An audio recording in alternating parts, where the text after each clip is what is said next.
So yun guys, no, update lang tayo sa ating mga baby birds. Mayang bungol daw to, tawagin. Makikita nyo to kung saan saan. Ito yung mga Philippine birds na saan saan lang. Okay? And ayan yung update nila from baby. Ngayon malapit na silang lumipad. And about characteristic pala nila, sigurado ako pag nakalipad na to, lalayas na sila. Hindi pala ganun kadali mag-tame ng ganito. Makikita nyo guys sa video kung bakit, no? Kasi after pakainin itong mga to, lalayas. So ayan. Pero meron akong ginawa para sumunod sila kahit papano.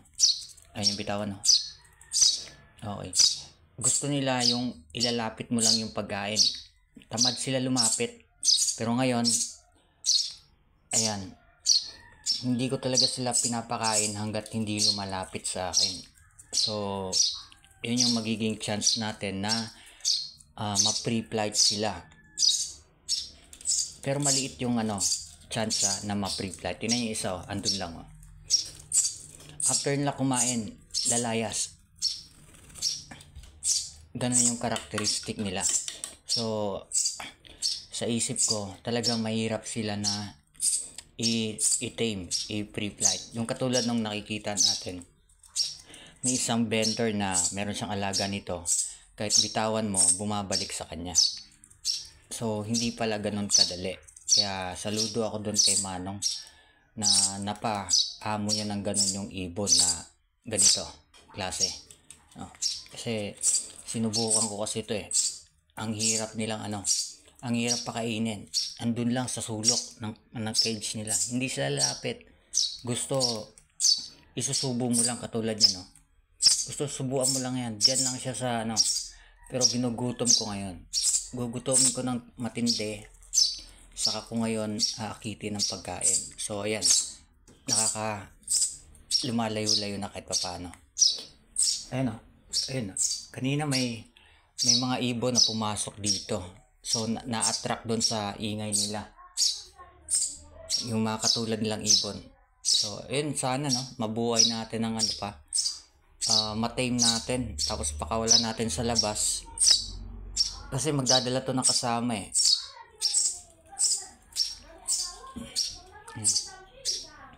Ang bilis guys. Pang 6 days to ngayon. Simula nung binili ko sila sa mga bata. Yan, nakita nyo na. Malapit na. Yung labas nila fully complete na yung feather nila sa labas. Pero sa loob niyan, yung mga balahibo hindi pa. Meron pa yung mga So hindi pa yung makakalipad.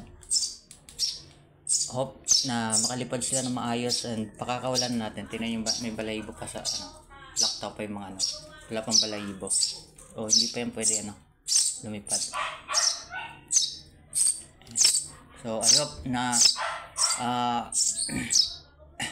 lahat sila mabuhay at sigurado naman buhay na to, no? Yan. Hope lang na pag pinakawalan natin hahanapin pa rin tayo nito. Babalik sila dito sa akin katulad ni Rocky. Nakita nyo naman si Rocky guys, no? Kahit saan ko na dinadala si Rocky, maasahan. Wala ka ng takot na iwanan. Ayun na, tumakbo na doon, no? Yan. Yun yung pangit sa niya. Karakteristik nila. Pag nabusog, tatakas. Wala na silang pakialam.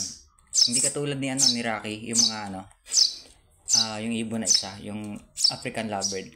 Pag nabusog yun, lalapit lang sa'yo. Sa balikat mo lang tatambay, magpapalambing. Sila, lumalayo na agad. Iba yung karakteristik ng mga Philippine bird. Ito yung mga ganito. Parang sa tao baga mga street bird. Makikita lang kasi natin to saan eh. Pero siyempre dapat guys, hindi natin to pinapakialaman. Hindi natin kinukuha sa mga magulang. Pinapakahirap guys ng mga kahit mga hayop yan, kukunin mo sa mga magulang. Siyempre mga magulang yan maghanap. At sila naman maghahanap din ng magulang na magpapakain sa kanila. And okay lang sana kung kukunin nyo, kaya nyong buhayin. Hindi naman to basta-basta mabubuhay, lalo na kung baby, walang mga pakpak, wala pang balahibo, alagaan ninyo, wala kayong alam, mamamatay lang yan, kawawa naman sila. So kaya dapat hindi natin sa kinukuha sa tahanan nila, sa magulang nila. Yan. So update ko lang kayo guys, no? Yan.